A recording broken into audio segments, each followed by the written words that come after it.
Tab কেলেঙ্কারি কাণ্ডে ৫০০ জনের টাকা গায়েবের অভিযোগ।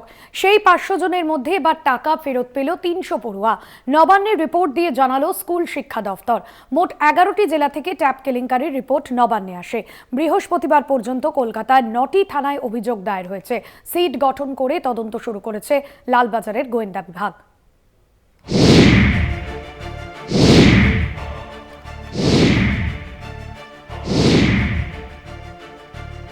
তরুণের স্বপ্ন প্রকল্পে স্কুলের পড়ুয়াদের ট্যাব কেনার টাকা দিয়ে থাকে রাজ্য সরকার, কিন্তু সম্প্রতি বিভিন্ন জেলায় একের পর এক গায়েব হয়ে যাচ্ছে ছাত্রদের ট্যাব কেনার টাকা। চলে যাচ্ছে অন্যদের অ্যাকাউন্টে। মালদহ মুর্শিদাবাদের পর এবার যোগ হলো ঘাটাল ও দক্ষিণ ২৪ পরগনার কুলপি। দক্ষিণ ২৪ পরগনা জেলা জুড়ে প্রায় ৩০০ পড়ুয়ার ট্যাবের টাকা চলে গিয়েছে অন্য অ্যাকাউন্টে। ইতিমধ্যেই এই ঘটনায় বেশ কয়েকজনকে গ্রেফতার করেছে পুলিশ। তারপরেও বিভিন্ন জেলা থেকে উঠে আসছে অ্যাকাউন্ট থেকে টাকা গায়েবের ঘটনা। আমাদের জেলাতে কিংবা আমাদের রাজ্যে কোনোটাতেই এক্সিস্ট করে না, তা অন্য রাজ্যের যোগ আমরা পাচ্ছি। সেখানে ওই অ্যাকাউন্ট নাম্বারগুলো অন্য রাজ্যের দেখাচ্ছে। আইএফসি কোড যেগুলো দেওয়া আছে সেগুলো আমাদের এখানে আশেপাশে কোনো ব্যাংকের আইএফসি কোড না। এছাড়া সাগরের কোম্পানির ছাড় high school, Manasadwip Ramakrishna mission ও সুন্দরবন জনকল্যাণ স্কুলের পড়ুয়াদের টাকাও গিয়েছে অন্য অ্যাকাউন্টে। কুলপির মদন মোহনপুর হাই স্কুলের ১৫ ও বগরাহাটের চকপরন কাঁটাখালী বেলমনি গার্লস হাই স্কুলের ১২ জনের টাকা অন্যত্র ঢুকেছে। সব থেকে বড় কথা, এমন জায়গায় যে মেয়েগুলি যে আরেকটা অ্যাকাউন্ট আছে বা তার কারোর বাড়ির একটা অ্যাকাউন্ট আছে সেখানটা চলে গেছে এমনও তো নয়। যে জায়গাগুলো সম্পর্কে ছাত্রছাত্রীরা জানেই না সেরকম জায়গায় চলে যাচ্ছে। ট্যাব দুর্নীতির হদিশ মেলে পশ্চিম মেদিনীপুরে। ঘাটাল মহকুমার খরার শ্রী অরবিন্দ বিদ্যামন্দির স্কুলের অভিযোগ, স্কুলের ২৫৯ জন ছাত্রছাত্রীর মধ্যে ৪৬ জনের টাকা ঢুকে গিয়েছে অন্য অ্যাকাউন্টে, যা নিয়ে চরম সমস্যায় পড়ুয়ারা। ভারপ্রাপ্ত প্রধান শিক্ষক জানিয়েছেন, ৪৬ জনের মধ্যে ২২ জন পড়ুয়ার টাকা তুলেও নিয়েছে প্রতারকরা। ৪ জনের টাকা উদ্ধার হয়েছে।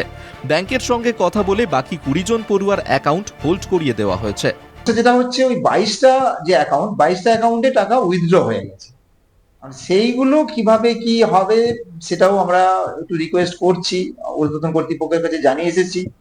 তারাও দেখছেন যে কিভাবে এটা আবার পুনরায় রিফাইন্যান্স করা যায়। এদিকে অন্য জেলার পাশাপাশি ট্যাব দুর্নীতিতে পিছিয়ে নেই কলকাতাও।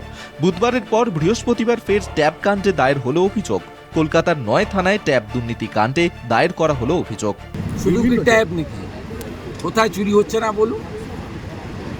মাইনরিটি স্কলারশিপের টাকা সিবিআই হচ্ছে, উত্তর দিনাজপুরে একাধিক এফআইআর হচ্ছে।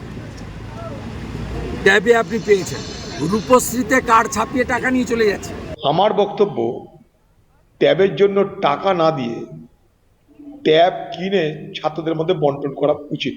মমতা বন্দ্যোপাধ্যায় টাকার ব্যবস্থা করেছেন, ট্যাবের ব্যবস্থা করেছেন, তার মাঝখানে জুটেছে জামতারা গ্যাংয়ের মতন কিছু গ্যাং, যারা এই জায়গায় ছাত্রদের পাওনা টাকা অন্য অ্যাকাউন্টে ঘুরিয়ে দিয়েছে। তারা তৃণমূলের কেউ নয় এবং তারা সরকারের কেউ। একাদশ দ্বাদশ শ্রেণীর পড়ুয়াদের অনলাইন ক্লাসের সুবিধার জন্য ট্যাব কিনতে ১০,০০০ টাকা দেয় রাজ্য সরকার। দুর্গাপুজোর আগে ওই অর্থ পড়ুয়াদের অ্যাকাউন্টে পাঠানোর প্রক্রিয়া শুরু হয়, কিন্তু দুর্গাপুজো ছেড়ে কালীপুজো মিটে গেলেও অনেক পড়ুয়াই ট্যাবের টাকা পায়নি বলেই উঠে আসছিল অভিযোগ।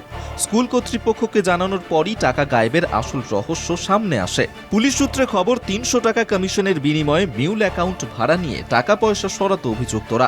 কোথাও আবার সাইবার জাল বিছিয়ে চলছিল প্রতারণা। তদন্তে নেমে মিলেছে ভিন রাজ্যের যোগসূত্র।